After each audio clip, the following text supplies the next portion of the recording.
بس ده نتيجه ايه؟ ان الناس دي كانوا وصلوا درجه من درجات القحط ان مش لاقيين حطب وحاجه يولعوا بيها. فتخيل حضرتك منصور الغوري الشعب عايش ازاي في مجاعه وجوع وذل وقرف، وهو قاعد بيتشهد بيشم ورد. يعني انا برضو انا بتعب نفسيا لما بلاقي حد. انا مش عايزك تكرهه ولا عايزك تحبه، انا عايزك تنصف الناس اللي هم اسلافك. اسلافك. ما تجيش تقول لي اصل المصريين كانوا خدم في الحرب. يا بابا ما حدش جاب سيره اهلك. لما تكلم الناس الخدم المصريين اعتبر اهلك منهم انت حر. لكن معظم المصريين هم منهم المعلم، منهم الصنايعي، منهم الفلاح، منهم المجاهد في سبيل الله. اوعى تفتكروا ان الناس لما خرجت ورا قطز في عين جالوت خرجوا ماسكين له السيف وهو راح ضرب وهم كانوا واقفين بيتفرجوا عليه. لا، خرج 60,000. هو كان تعداد المماليك كام الف؟ معركه المنصوره بتاعت لويس التاسع، هم يا حسره كانوا 1200 وراح منهم بتاع 200 300، فضل 800، قول 1000 ومعاهم 2000 كمان، ادي 3000. اقرا كده معركه المنصوره اللي استمرت اكثر من سنتين، حارب فيها كام الف، ومين صاحب الارض، ومين اللي عارف منطقه السبخه.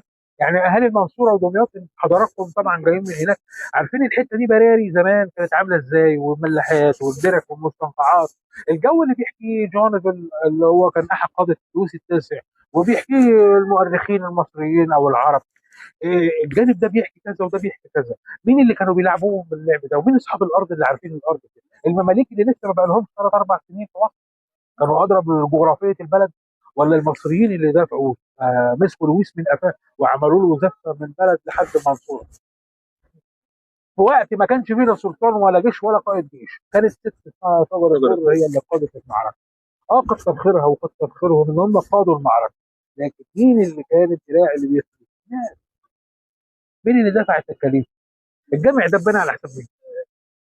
القصر اللي احنا واقفين فوقيه ده واقف على حساب مين؟ مين اللي بنى القصر؟ ومين اللي بنى الجامع؟ احنا اهالينا.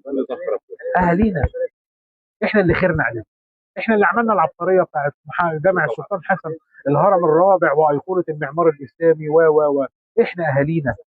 الاسم الوحيد اللي اتكتب عليه اسم الامير بالبي ده امير كاتب واحد منهم، لكن الصنايعي ما كتبش اسمه. يوم ما كتب سرقه كده على حته اواني، كتب على مش عارف ايه. اه في تجني على الناس، بس الناس هي صاحبه الفضل. سامحوني يعني في حته الاصرار دي، بس حق الناس. من لم يشكر الناس لم يشكر. اشكروا اهاليكم هم اصحاب الفضل. ماشي. ما بقولكش اكره فلان ولا اكره علان، بس ما تمجدش.